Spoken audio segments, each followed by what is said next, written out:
Bonjour et bienvenue sur la chaîne ADPEM. Je suis Grégory et aujourd'hui je vais vous expliquer comment tester et changer la résistance de voûte sur votre four. Une petite consigne de sécurité avant de commencer, pensez à débrancher électriquement votre appareil. Vous aurez besoin de changer la résistance de voûte si jamais celle-ci ne chauffe plus ou vous fait sauter le disjoncteur. Les outils qu'on va utiliser pour cette réparation. Une visseuse ou un tournevis qui fera très bien l'affaire.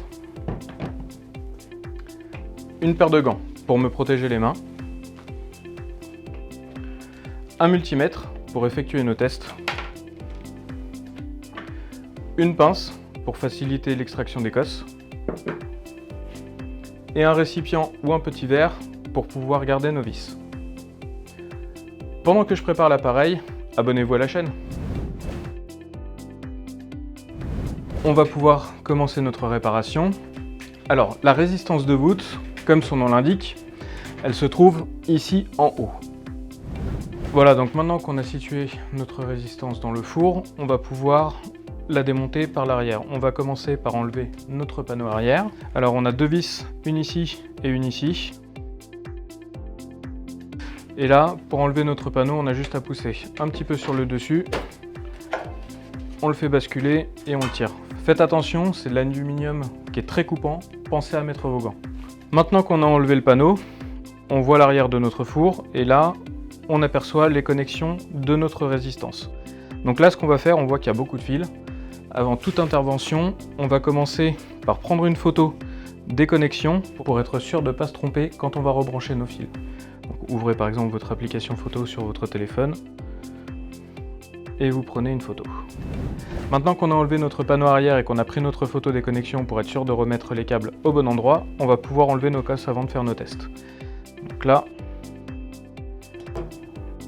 avec votre pince, c'est très simple de tirer sur les cosses et vous risquez pas de vous abîmer les doigts.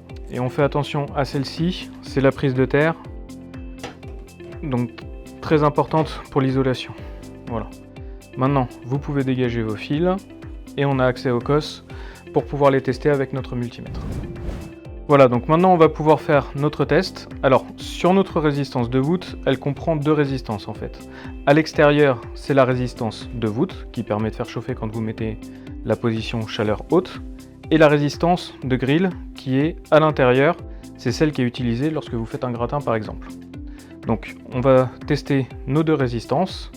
Pour la résistance de voûte, on doit avoir une valeur comprise entre 50 et 55 ohms. Et pour la résistance de grille, on doit avoir une valeur comprise entre 30 et 35 ohms. Donc je prends mon multimètre, je me mets sur la position 200, donc 200 ohms, et on va faire nos tests. Donc là, je me mets sur cette prise ici. Comme vous pouvez le voir, c'est une cosse qui compte double, c'est pour l'alimentation, c'est pour être sûr d'avoir qu'un seul fil qui passe. Donc là, on va tester d'abord notre résistance de voûte, donc à l'extérieur, et on a une valeur de 51,7 ohms, donc on est dans nos valeurs.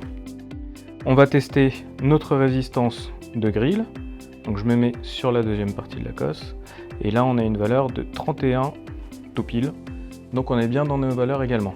Ce que vous pouvez faire, c'est vérifier votre continuité en vous mettant sur cette position. Là par exemple, on va tester que le fil à l'intérieur n'est pas cassé. Vu qu'on a déjà fait notre test de résistance, on sait que c'est le cas. Vous voyez, là ça sonne, et là ça sonne aussi. On a bien une continuité dans notre résistance, notre fil de résistance n'est pas cassé. Par contre, ce qu'on peut vérifier, c'est si on n'a pas une fuite à la masse. Vous voyez par exemple, là je me mets sur la masse de la résistance, et si je me mets sur la carcasse, ça doit sonner. Ça veut dire que notre résistance est bien isolée. Si je me mets là, on est sur les blindages, il est aussi relié à la terre, ça doit sonner. Voilà. Par contre, si je me mets là, sur la cosse, on est sur le fil de la résistance et que je me mets sur la carcasse, là ça doit pas sonner. Ça sonne pas, ça veut dire que notre résistance n'est pas à la masse, elle est bonne. Voilà, donc maintenant qu'on a fait notre test sur notre résistance, on va pouvoir la démonter. Donc là, sur notre modèle, on a deux écrous qui le maintiennent à l'arrière, plus une vis qui la maintient à l'intérieur. Donc là, vous voyez, la tige de la vis est très grande. Donc si vous avez, le mieux, je vous conseille une douille longue comme celle-ci, ou alors une clé à tube qui sera percée de l'autre côté, et comme ça vous laisse passer la tige. Donc on va démonter nos deux écrous. Maintenant qu'on a enlevé nos deux écrous à l'arrière, on va pouvoir enlever notre dernière vis ici qui maintient notre résistance. Alors attention, dès que vous allez commencer à dévisser, vous allez voir, elle descend. Donc allez-y doucement. Voilà. Donc là, vous la gardez en place avec votre tournevis pour éviter qu'elle tombe. Donc là, j'ai enlevé ma vis. J'ai plus qu'à tirer sur la résistance pour la faire sortir.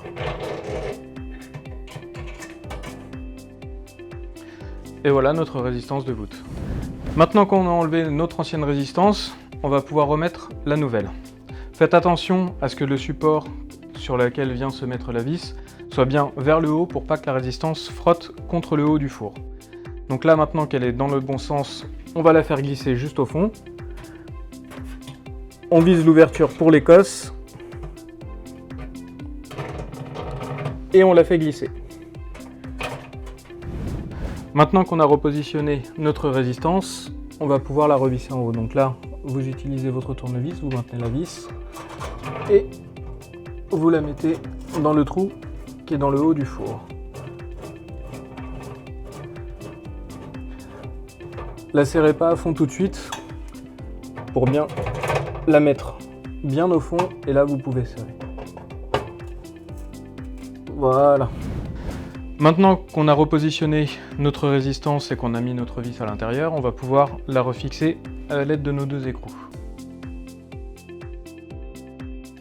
Vous vérifiez bien que vos écrous sont bien fermés. Vous repositionnez votre isolant et on va pouvoir remettre nos cosses. Donc là, vous n'oubliez pas de vous aider de la photo que vous avez faite.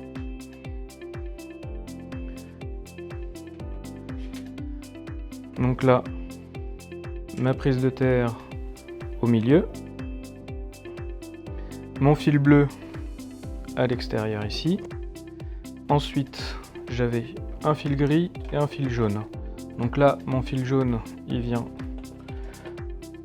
sur la résistance de grille, ici, et mon fil gris sur la résistance de voûte, juste là. On a refixé notre résistance, on a remis nos câblages en faisant bien attention grâce à notre photo. Maintenant, on va pouvoir refermer le four avec le panneau. Toujours, n'oubliez pas de porter vos gants, les côtés sont très tranchants. Donc là, vous le faites glisser en bas. Et attention, sur les côtés, il y a deux crochets qu'il faut faire glisser. Attention à votre câble. Voilà, on vérifie qu'il est bien positionné. Et on va pouvoir remettre nos deux vis. Et voilà, votre panneau est remonté. Et voilà comment tester et changer la résistance de voûte sur votre four. Un petit conseil pour terminer. Si vous avez une fonction pyrolyse sur votre appareil, évitez de l'utiliser plus de 2 ou 3 fois par an. Ça provoque une surchauffe des résistances qui peut entraîner soit la cassure du blindage et donc provoquer une mise à la masse ou voire carrément la cassure du fil interne de la résistance. Si cette vidéo vous a été utile, n'hésitez pas à nous mettre un pouce bleu, abonnez-vous à notre chaîne et activez les notifications pour être informé de la sortie de nos prochaines vidéos. Si vous avez une question, n'hésitez pas à la mettre en commentaire, on y répondra le plus rapidement possible. Vous trouverez sur notre site adepem.com les pièces détachées et des articles de blog pour vous aider à réparer et entretenir votre appareil. Nous avons également un forum pour vous apporter une aide à la réparation. Tous les liens sont dans la description. Et à bientôt sur Adepem.